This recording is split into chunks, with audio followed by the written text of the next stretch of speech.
Ladies and gentlemen, Max Boyce.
Welcome back in Bradford, back in this heartland of rugby league.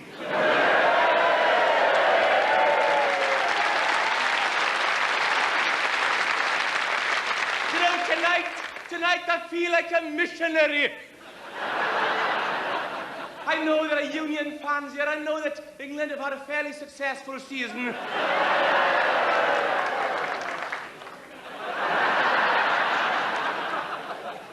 And Wales have had only what we can call an indifferent season. But we'll be back. As sure as the flowers come to the trees, we'll be back. When we lost to England at Cardiff this year, I rang the Samaritans up in Swansea. And they've gone extra in. It doesn't matter. It doesn't matter.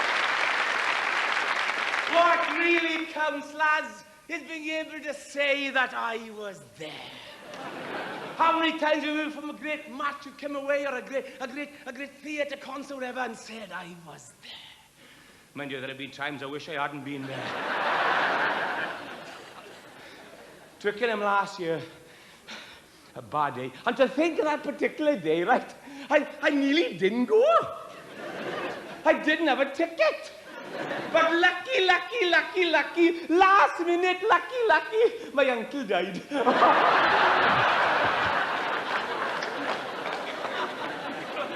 And he didn't want to go. He was just lying in the parlour, bored stiff. I said, aren't you going? He said, no. I said, why is that? He said, I'm going to watch it on the box. But the trouble was, the funeral was arranged the same time as the game. I couldn't go to both. I didn't have a ticket for the funeral, so I went to the match. So I thought, well, the least I could do now, right? The least I could do, when I come back, I'd ask how the funeral went. So when we come back on the Thursday,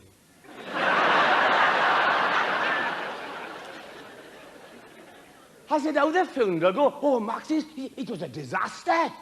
I said, what happened? He said they put Billy Williams in charge of the funeral arrangements.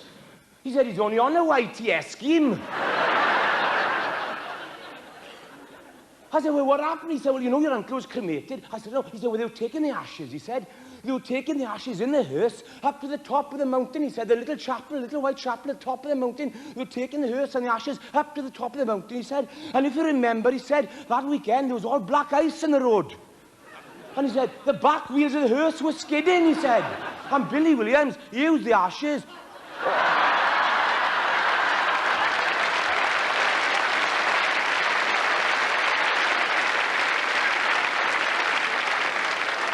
I said, where is he now? He said, he's on the roundabout in Abergavenny.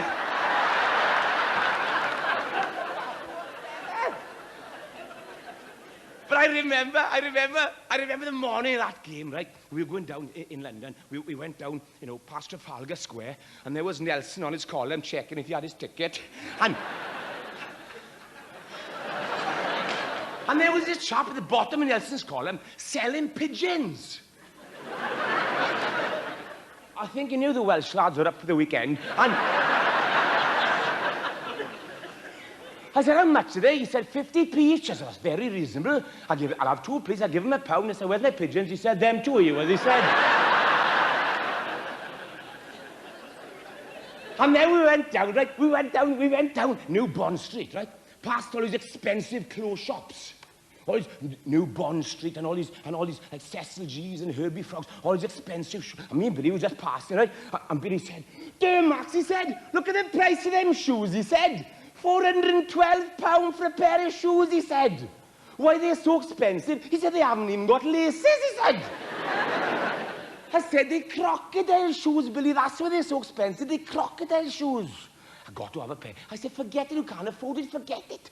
But he couldn't forget it, right? And he saw this other pair then. Look at them, he said. I don't want them there. He said, look, them $11.99, I don't want them.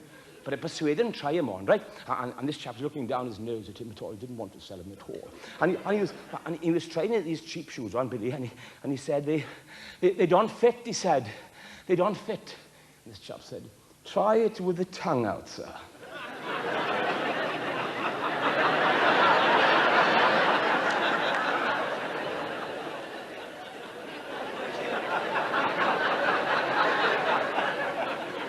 He said, you still don't fit, he said. Anyway, he couldn't, no, remember time. He had his mind on these expensive shoes, he clocked it. I tell you what, Max, he said, when we go back home, he said, we'll go to Longleat. We'll go to the safari park in Longleat. He said, they've got all sorts of animals there. They've got rhinos, he said, and buffaloes, and like tigers. They're bound to have crocodiles. I said, they are, they've seen it in the brochure. He said, will you come with me? Oh, he said, all right. So the first Sunday we went home, we waited till the great doors of Longleat clanged shut. And Billy come prepared, right? He had these tins of cherry blossom boot polish. We would have used kiwi. But since we lost to the All Blacks, you know, it's not the losing I ate. It's the BBC I ate. They keep showing it. Have you noticed that when your side loses, Bradford, Northern or whatever, when they lose, and they keep showing it. And in the World Cup, when lads miss penalty goals and people miss putts in the open, they show it. I realise they have to show it. But what I'll never forgive them for, they show it in slow motion. And when we lost narrowly to New Zealand in 1978, 13-12, and Brian McKechnie in the last dying seconds, they showed him kicking a penalty that robbed Wales of a deserved victory. And they showed it live on Grandstand. They showed it at the end of Grandstand. They showed it on BBC Two Rugby Special. And there was Nigel Starmer-Smith. Right.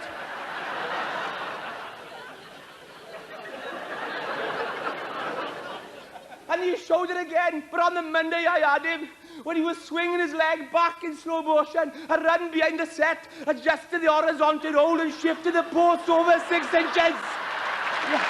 I tell you what,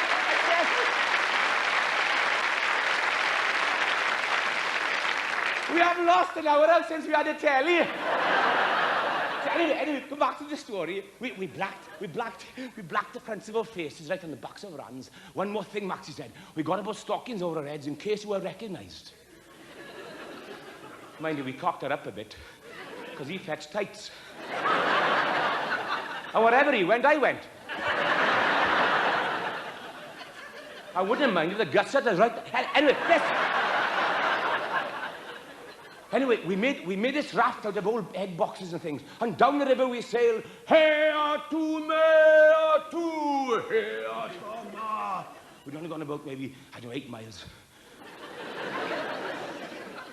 And we came to this fork in the river. So we split up. I kept the raft. I said another, maybe, I don't know, 800 metres downstream, when I heard away in this terrible screaming away in the distance. Ah! So I put the raft in reverse and back up the stream I sailed. And there was Billy in his clearing in the river amongst the decaying bulrushes, and his shirt being ripped off his chest, and there were great claw marks on the side of his face. And there on the bank were 27 dead crocodiles. One on top of another, and he had one under his arm, a great beast of a thing, and he was whopping it in the snout with a big stick, whack, whack, and screaming, ah! I said, shut up, Billy, you'll wake everybody in the house. Oh, Max, he said, fed up, he said, this is the 28th that I've caught now, he said, and none of them got bloody shoes on, he said.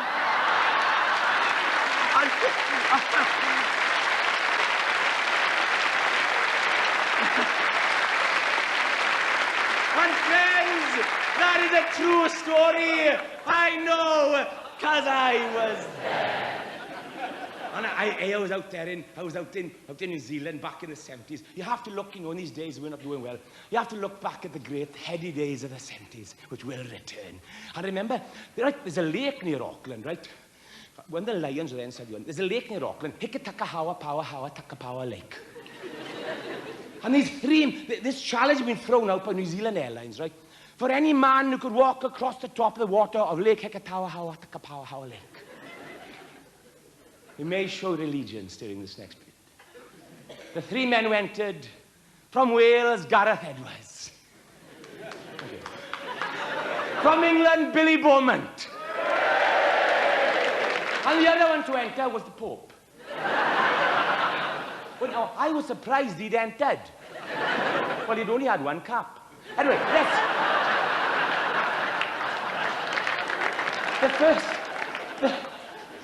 the first to go was Gareth Edwards, and he ran across the water, and he ran back, and all the Welsh rugby supporters were singing, Calon lan and found a yoni, Tekach ywn ar lilidlo. Well done, Gareth. Well done, boy. And then Billy Beaumont went. He took the bandages off his head, and his ears fell off. No.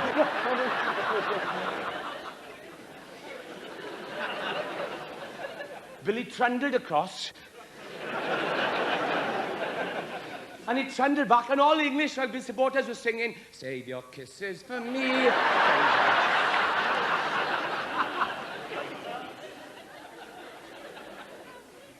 And then the Pope went. Now, fair play, he went halfway, lost his concentration, and then he went bloosh. And Billy Beaumont turned to Gareth and he said, Dear Gareth, you're a boy, I'm not telling him about the stepping stones. And Gareth Edwards said, What stepping stones?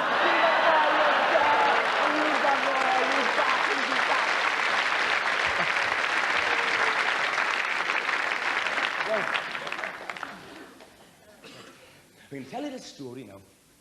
With the problem with the World Cup, you know, you can't get tickets for love nor money. And this is a story, right? This is a story of my Uncle Will, right? You don't know my Uncle Will, do you? Well, anyway, he was a brilliant mind, right? And he'd never, ever missed a game at Cardiff. Never in his life ever missed an international. But this one particular game, right, he didn't have a ticket, right? But not to be outdone. He was such a mercurial mind, such an inventive brain. You know, some of the things he's invented, right? He invented a machine, right, that could cut ham so thin, it only had one side.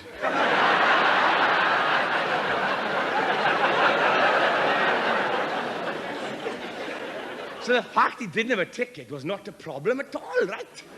So what he did, he went to the game, right, dressed up as one of the band. The St. Albans brass band. He got a tunic, right? And then he went into the fluff of his hoover and he made a busby, right? And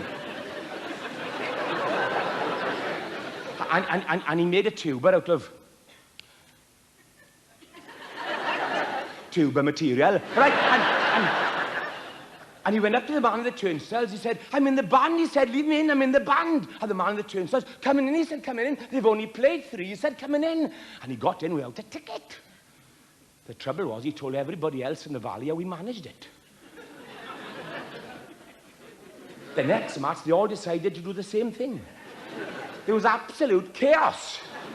And what happened on that day? What happened on that day is retold in a story, retold in a legend called The Incredible Plan.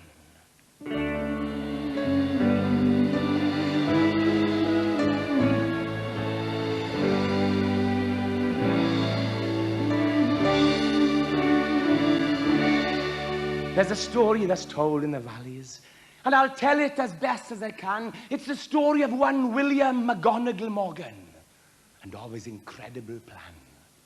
It all started off on a cold winter's night.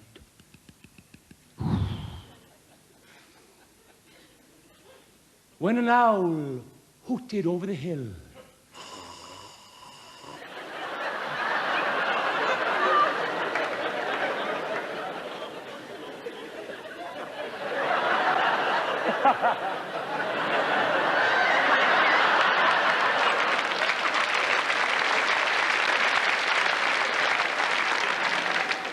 So difficult to get staff these days. Anyway, it all started off on a cold winter's night.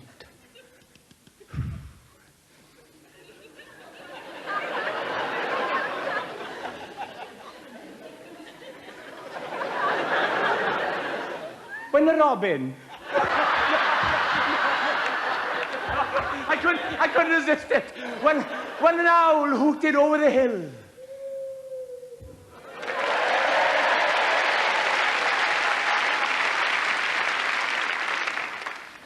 A night when the rugby club general committee banned, signed, die their ticket set, my Uncle Will.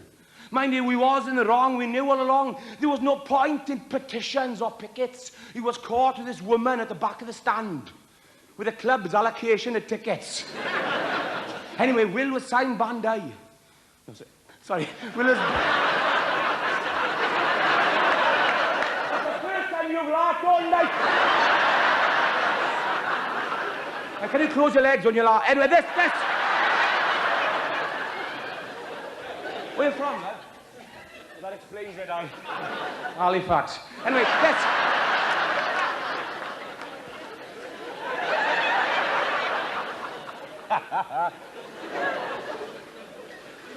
I don't know where I am now because of you. Right.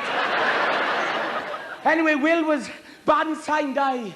He broke down and cried. I've never seen a man in such sorrow. Because like Judas of old, he'd sold more than gold with the England and Wales game tomorrow. Then he had this idea.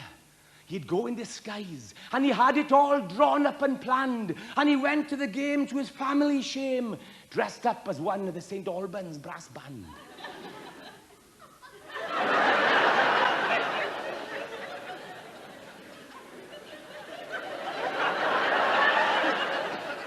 Family, are you, are they? Back in the village, they all got to know. Hey, make one for me, will you, they say. There was such a demand, he got a bit out of hand. He was making about 70 a day. Well, they made about 92,000. When the night shift was sent 2 till 10, the jigs were all changed, the tools rearranged, and they started an ambulance, men. Then they ran out of buttons and bandage, and policemen are next on the plans. Was A-shaped mid-refs with dark glasses, Alsatians, white sticks, and tin cans. Then production was brought to a standstill, and the union could quite understand when management tabled the motion. Things are getting a bit out of hand.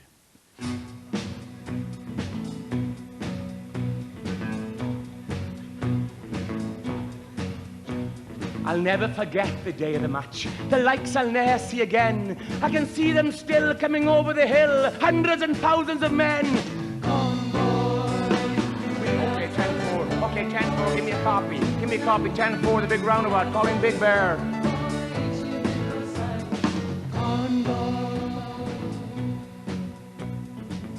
The refs came in 4 double-deckers. It was going exactly to plan, and the St. Albans band came in lorries, and the police in a Griffender van. It was then I saw Will for the first time.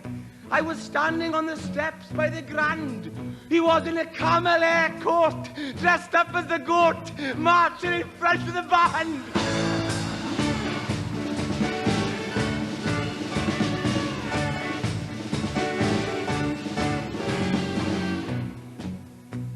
It was then this terrible accident happened. The roads were all slippy and wet.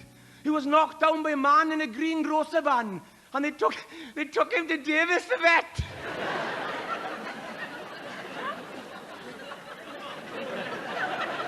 Now, Davis the vet's a bit short-sighted.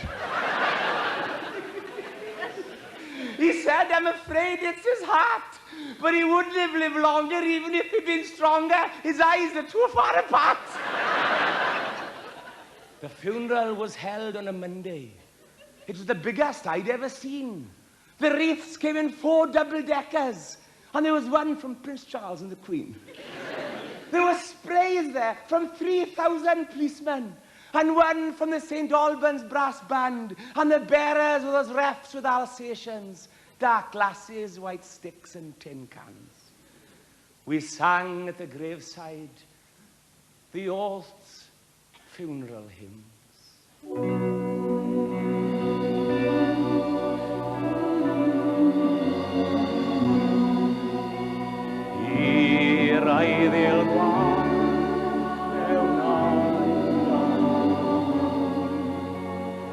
We sang at the graveside the old funeral hymns, and we all went to comfort his son. What made him sad, he said, was that Dad had died not knowing we'd won.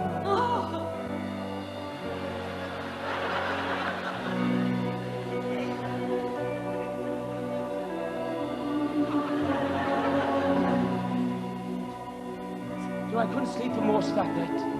I kept thinking of what he had said. Dad had died not knowing we'd won. So I dressed and I got out of bed. And I walked again to that hillside, to that last resting place on a hill. It was all quiet. It was all quiet save when I leant over the grave and I whispered, we hammered them, Will. And that story is told in the valleys. And I've told it as best as I can. It's the legend of one Will McGonagall Morgan, and of his incredible lad.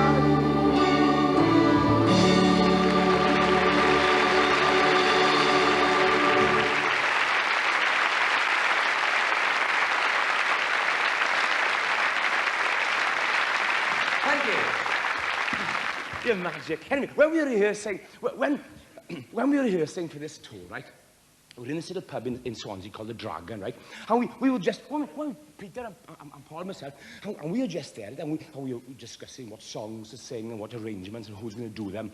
And there were these lads, right, discussing organ transplants. How you get a new Yamaha. No, they were discussing how today, with modern medicine and technology, anything was possible. And this bloke in the corner, right, this bloke, Billy Jenkins, said, leave it there now, he said. Leave it there, he said. Leave it there, he said. I've had this glass eye now, he said, 40 years, he said.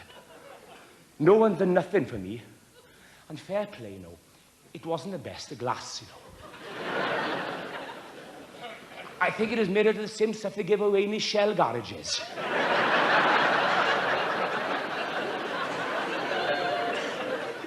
If he'd had another $3, he could have had a carriage clock. It was so embarrassing. He came in there, he was talking to Peter, looking at me, and Paul answered him. But when he was small, he was brilliant on the glass eye. He was brilliant, right? We all wanted one, right? We did. Because when we were small, we used to come home in the double-decker buses, last home on Saturday night from Neath, right? And he was great. Billy used to see if there was any room upstairs. He used to go...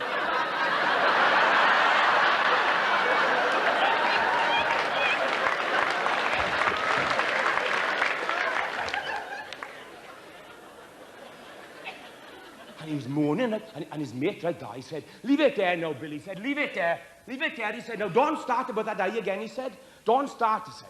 You're always moaning. I've told you all you've got to do, he said, is to go round to Singleton Hospital in Swansea. The world's leading authority in those sort of things around there, he said. Go round and see him, he said. Go round and see Ranjit Singh. He was from Bradford. No.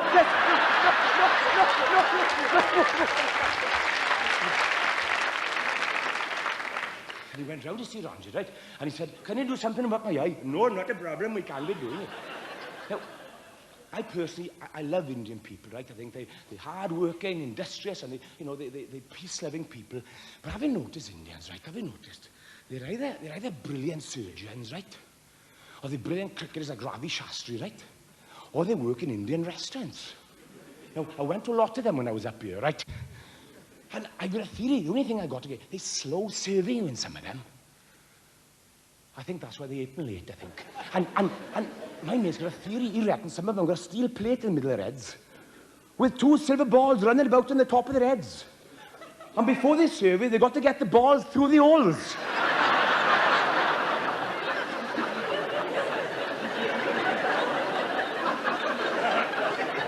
And there they are. Now then, what exactly are you wondering? Are you wondering now the chicken Rogan got now? Or are you having chicken tikka and some papadum? What exactly?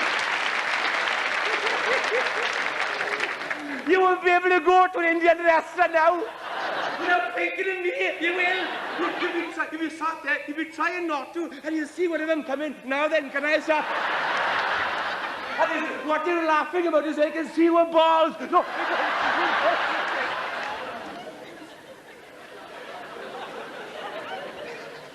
Anyway, Billy went round to see Ranjit. Can you do something about my eye? Not a problem, we can't be doing it. But we'll first be having to have a donor. And Billy said, you mean like kebabs? No.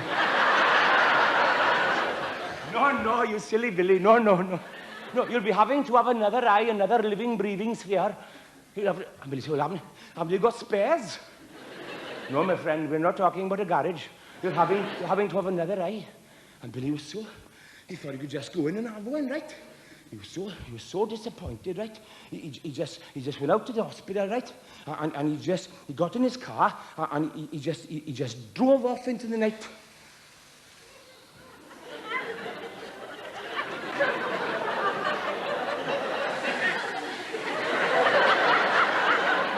It was a very misty night,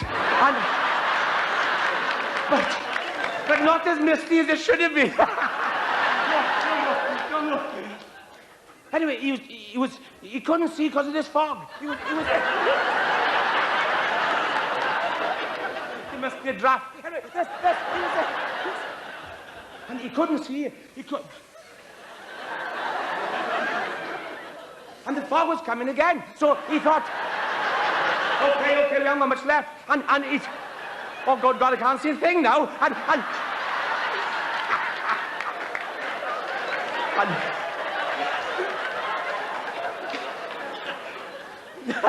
it's only mustard gas, you're all right. Anyway,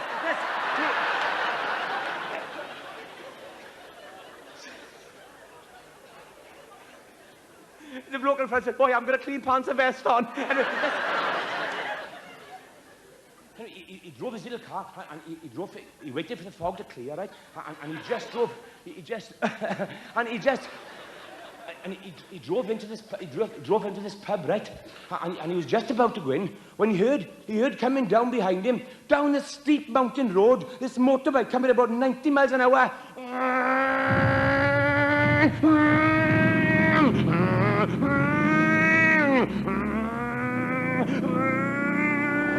Watch out! Watch out! Watch out!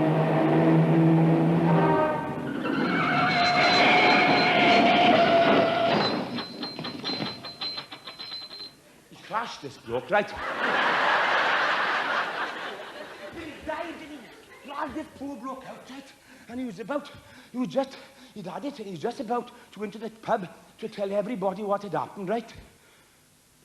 When the moon passed behind 2 great beech trees, and a moonbeam shafted down onto this poor bloke's face.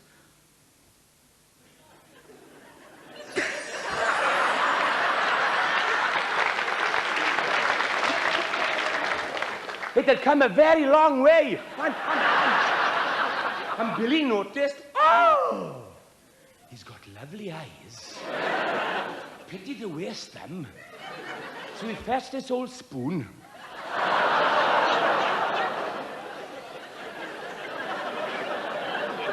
Out of an old tin of Complan.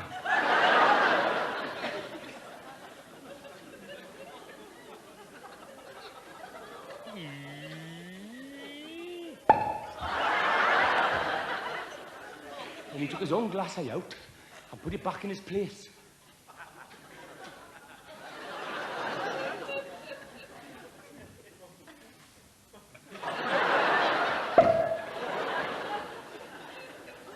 Next morning he went round to see Ranjit. Ranjit said, look, I got an eye. And Ranjit said, oh, aye.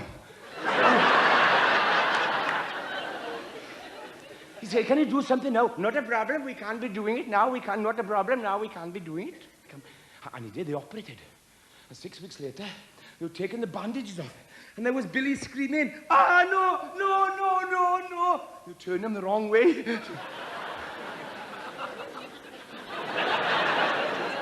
And then he opened his eyes, and he could see again. Oh, thanks, Ranj. Thanks, how can I thank you? How can I thank you? Not needing to be thanking me. Thank your country for letting me practice medicine, not needing to be thanking me. And he went away, he was so happy. But as the months started to pass, his conscience started to bother him. And he began to lose sleep and to show signs of anxiety. And he began to think, was that bloke really dead? Or was he wandering the streets, keeping an eye out for him? The only thing to do, he went back to the same pub, right? He went back in a very clear night. This time he went in, and the barman said, I haven't seen Hugh here before, sir. Well, I have been here, he said. I was here on the 27th of September, he said. And the barman said, that was the night of the terrible accident. I know, he said, I know. Tell me, he said, was that bloke really dead? And the barman said, oh, yes, he was dead. Oh, thank God for that, Billy said. And the barman said, what do you mean, thank God? And Billy told him the whole story, right? And the barman said, well, thank God you come back to explain. He said, everybody in the village is being baffled, he said. We've had everybody around here. We've had the police special branch, the CID. Everybody's been around here, he said. They went through that poor bloke's belongings. They found his passport and his visa, all his personal papers, he said. He was a Scot. And he'd come all the way from the very north of Inverness, he said. And no one could understand how we could drive over 640 miles, he said, with 2 glass eyes.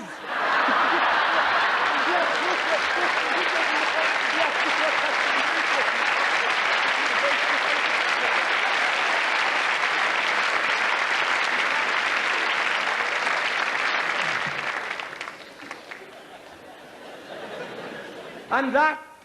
no, it's not. Okay, we're going to sing a little song now. This is a little song that tells of the hiraeth a young man feels for his hometown and of the longing. And it's a lovely, lovely song called simply Swansea Town.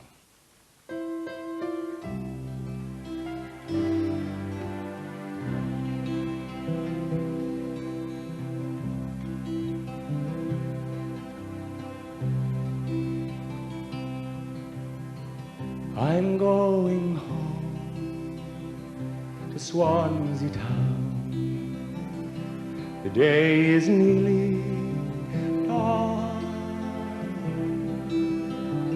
I'm going home to the seaport sound. One lovely sea on morn.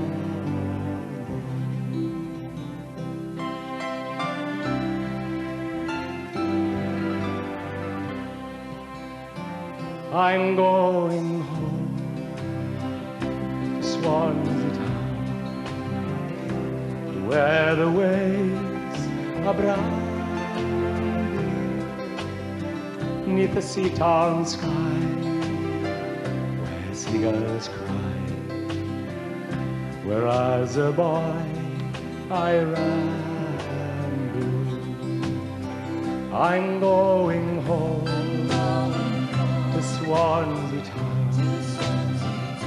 The day is nearly dawning. I'm going home to the one lovely Star morning.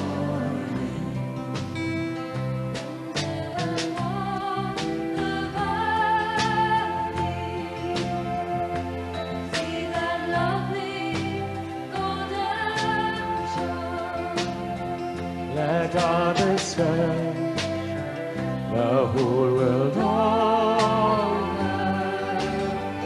I'm going home once more, and she'll be waiting there for me. She'll be glad to see me, and I'll not leave my town again. A fortune won't persuade me, for I'm going home to Swansea town. The day is nearly dawning. I'm going home to the seaport sun. One lovely Star morning. One lovely Star morning. One lovely Star morning.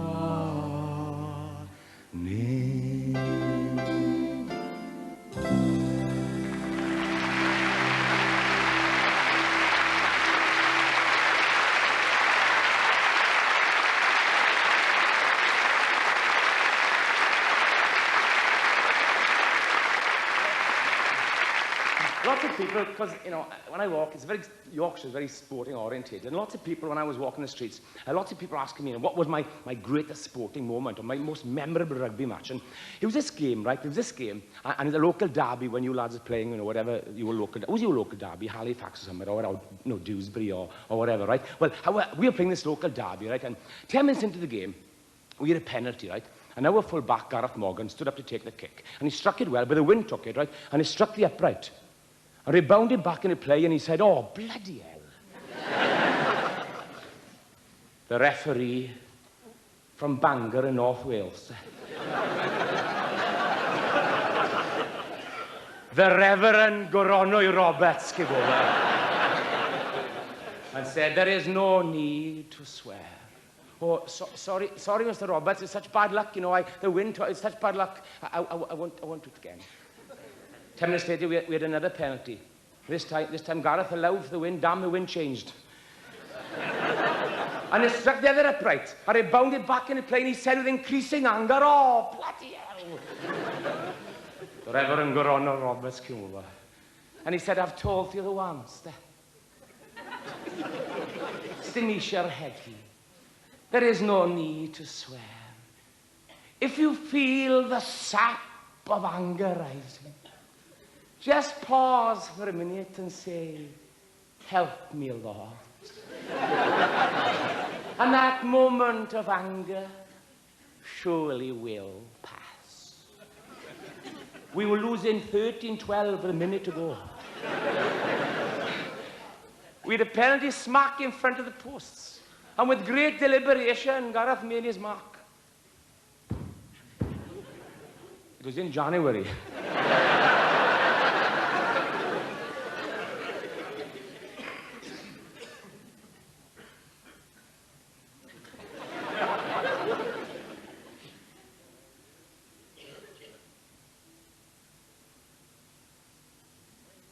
And he ran up and down, he sliced it. And it went careering towards the corner flag about 2 foot off the ground. And he was about to say, oh! And then he remembered. And he said, help me, Lord. And the skies darkened.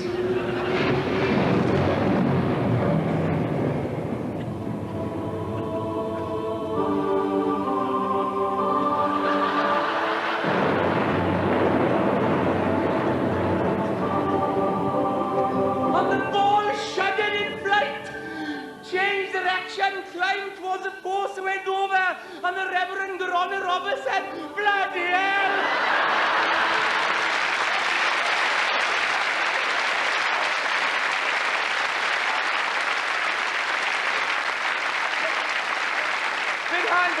Moon.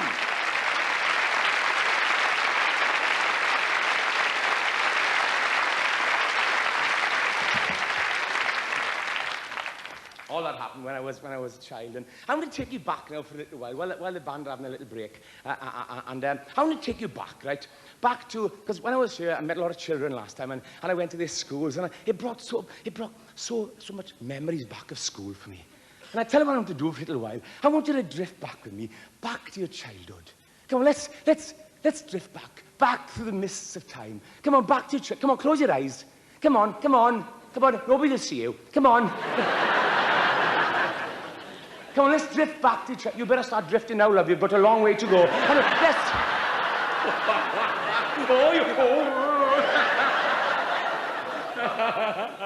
You can stop knitting as well. Anyway, But do you remember what it was like in school, lads? I was hopeless in school, right? I remember the first day of school I went, right? My first day in school, I didn't know I was going. If I knew I was going, I wouldn't have gone. And my mother took me down past the railings to the school, right? And we came to the school gates, and in I went. I said, Mommy, where you going?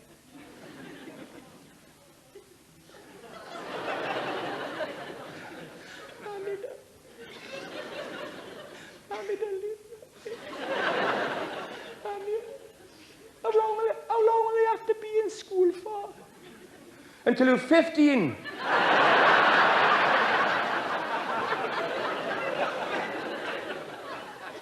I said, you won't forget to come and fetch me, will you, Mommy? And the thing I hated most about school was the exams. Do you remember the school hall when you sat 11 plus and the clock at the back of the hall? And there they'd be, remember the SWATs? Remember the SWATs? There they'd be, after about 10 minutes, Sir, can I have some more paper, sir? I hadn't written my bloody name then. And SWATs, they all looked the same, didn't they? They all had pimples and glasses. And they played on the wing with new boots on.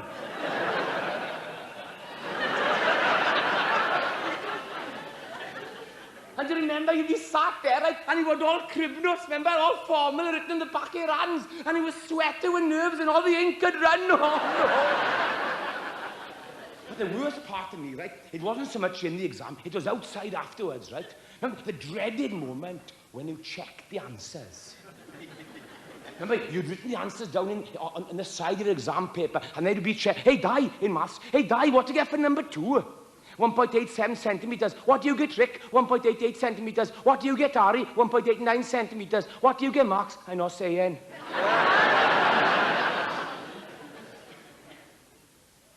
I think mine's out a bit. And the question was to find the diameter of this copper tube. And they said, come on, what do you get the answer? I said, I'm not saying, I don't have to say.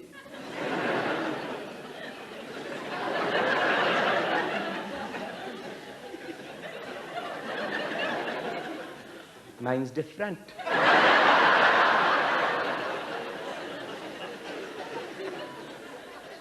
And they said, well, perhaps you were right or we are wrong. I said, I don't think so.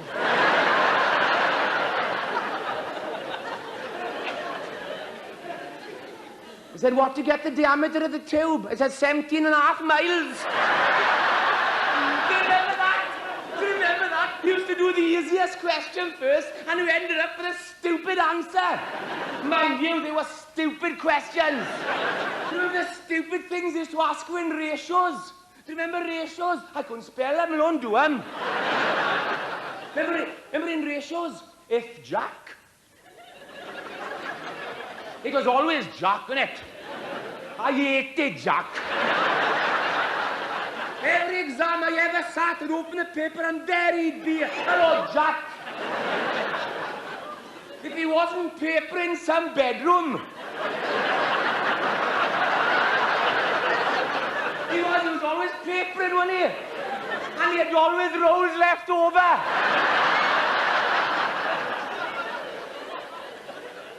I was glad he had rolls left over.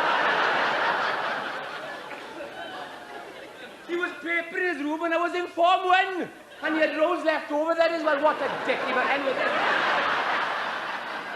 the minute I start saying this in ratios, you'll remember it, right? As soon as I start, right? A bath.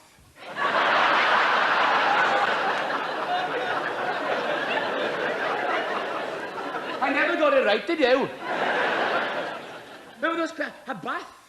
A bath holds 50 gallons of water.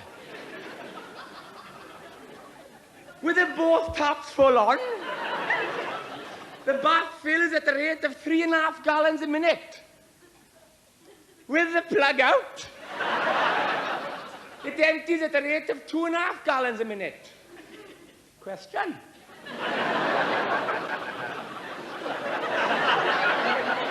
How long does it take to fill the bath?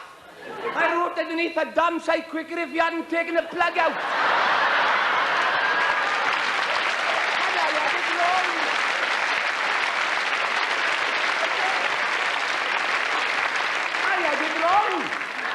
Same thing in history. They ask you, where's in history? Where's Adrian's wall? I put down behind Adrian's house, and I had it wrong, and I know Adrian, he's my friend.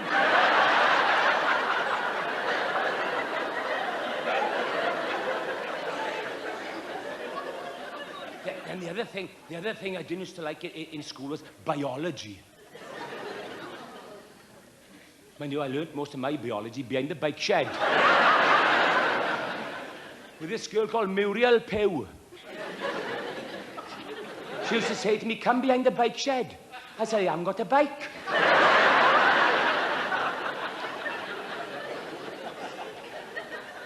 She said to me, if you show me yours, I'll show you mine. I didn't know what she meant. Anyway, I borrowed a bike and I showed her. She said she'd never seen one with the drop handlebars before. Of course, the real biology lessons were in the classroom, right? I remember we had to, through microscopes, we had to look at those tiny organisms, right? I'm gonna mention a word now you haven't heard it since you were small in school. Do you remember? Do you remember?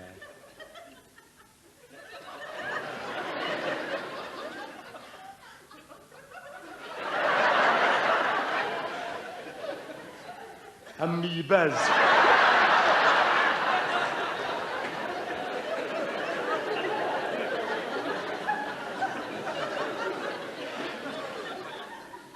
I haven't seen any since, have you?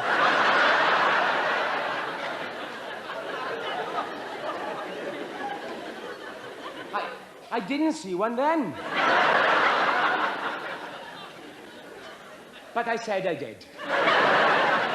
I remember then we had to cut open the bull's eye to find like the retina and the aqueous humour and the lens. And I couldn't do it. Sir, I can't do it, sir. Why, boss? Sir, he's looking at me, sir. And Billy Williams is behind me. Right, Max, he said, I'll clap. He said, when he blinks, stick it in him.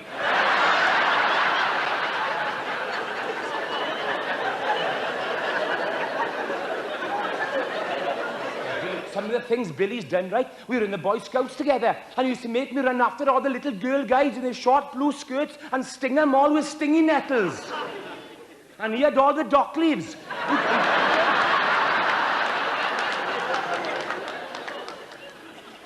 They didn't understand that in Surrey. But he's a great... I've known him all my life, right? We used to play together when we were small. And one day, we were playing in his house, right? And we were upstairs playing cowboys and Indians, right?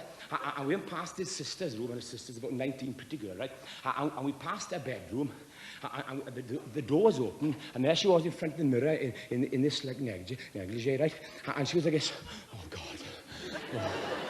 Oh, I want a man. Oh, my God, I want a man. Oh, I want a man. Oh, God, I want a man. 3 days later, we saw her in bed with this bloke, right? So next morning, there was Billy in front of the mirror. I want a bike.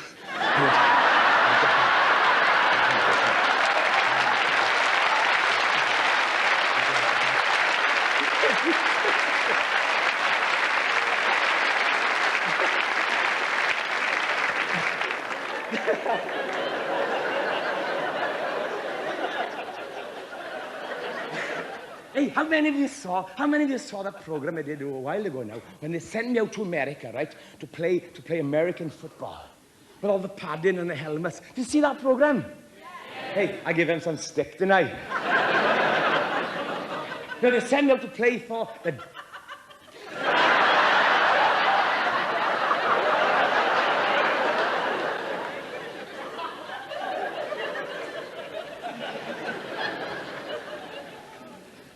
I reckon I've seen him on television. Yes, for interference. Yes. There's always one, isn't there? They sent me out to play American football, right?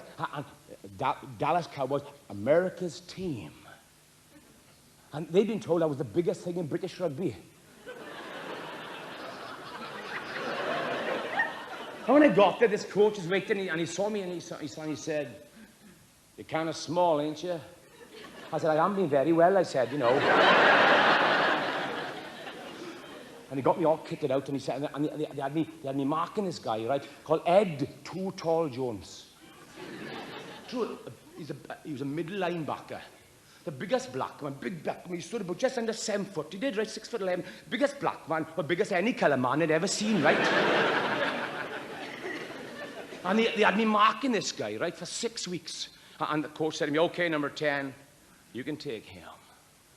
I want you to hit him in the numbers." I couldn't reach him, you know. "I want you to haul his ass." Was what I do. But after one training session, we were in the showers together. Now, well, you couldn't help looking, you know, and it was like a salami. No, this... Hey, there's a very posh woman in the third row there trying not to laugh, you know. And the teeth have come out. No, this... Hey, the same thing happened, right, when Glamorgan were playing Somerset, and I went into the wrong changing room, and Joel Garner, the big black fast opening bowler, was changing, right? I thought he was putting a new handle on his butt.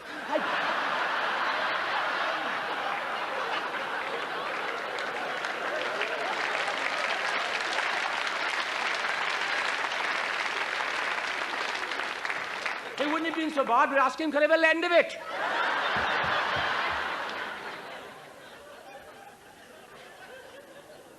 I said, "I've lost mine." So I asked Too Tall in the showers, I said, "Has it always been like that?" He said, "No, I had to work on it." I said, "Where did you get the scarf?" I said, "What?" He said, "All you need," he says, "is a short piece of string and a brick."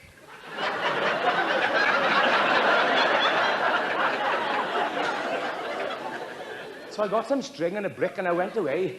And he rang me up 6 weeks later. He said, "How are you doing there, boy?" I said, "I'm all right, Dad." I said, "But I'm a bit drawn." I said, "But I'm all right." He said, "Did you do what I said?" I said, "Yeah, I did what you said." He said, "Did it work?" I said, "Well, sort of." He said, "What do you mean, sort of?" I said, "It's gone black."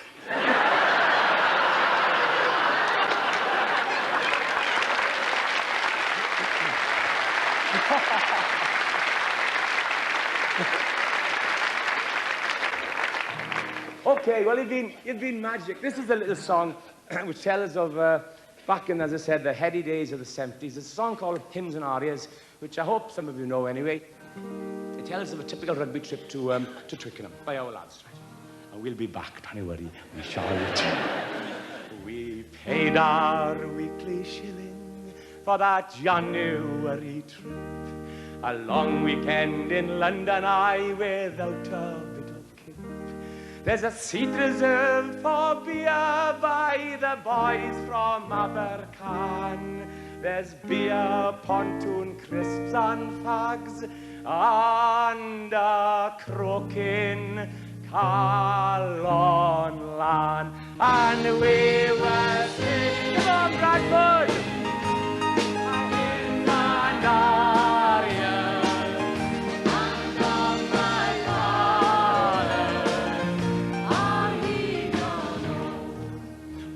to Twickers early and were jostled in the crowd. I never forget, right? I had all in my pocket, right? And this pickpocket came. And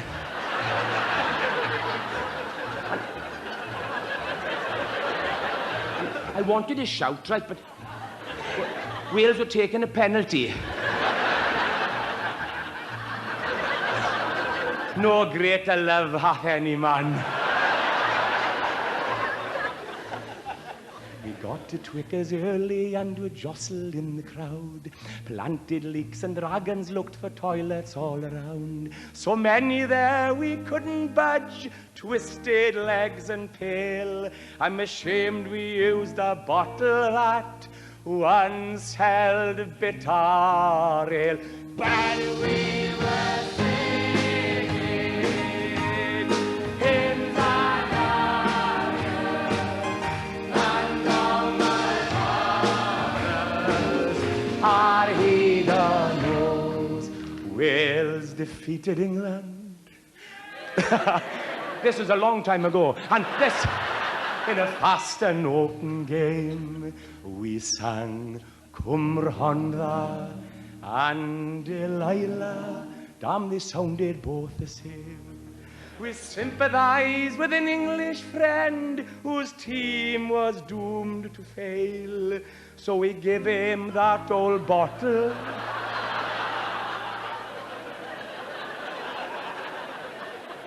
Heard it before, though.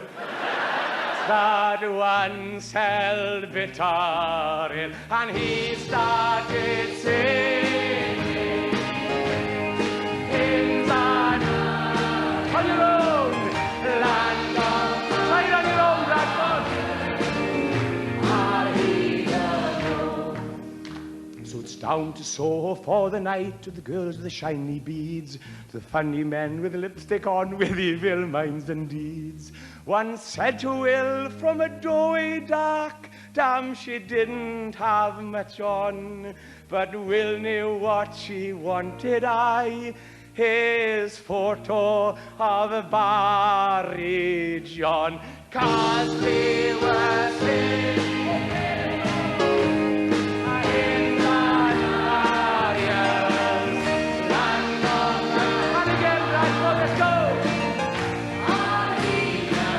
God bless.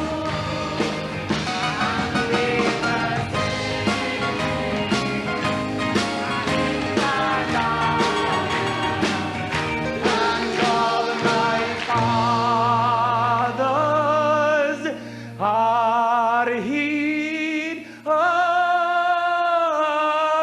no.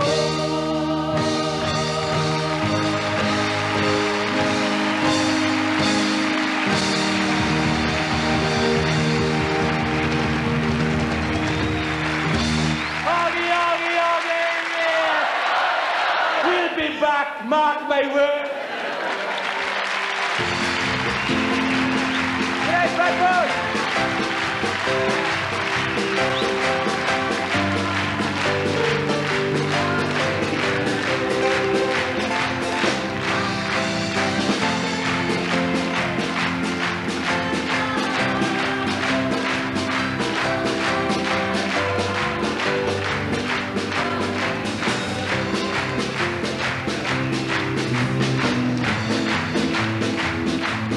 Ladies and gentlemen, Max Boyce.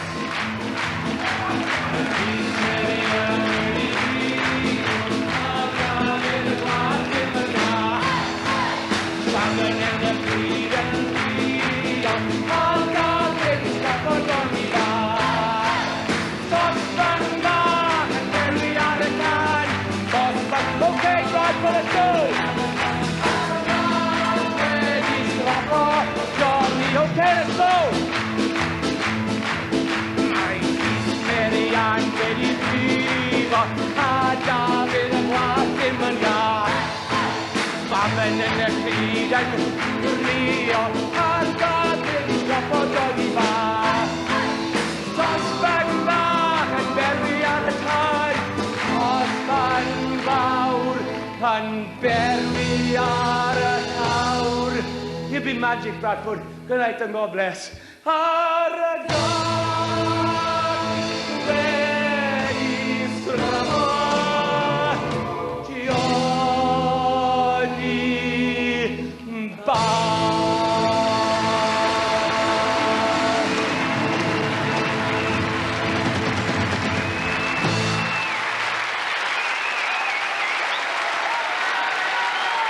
Go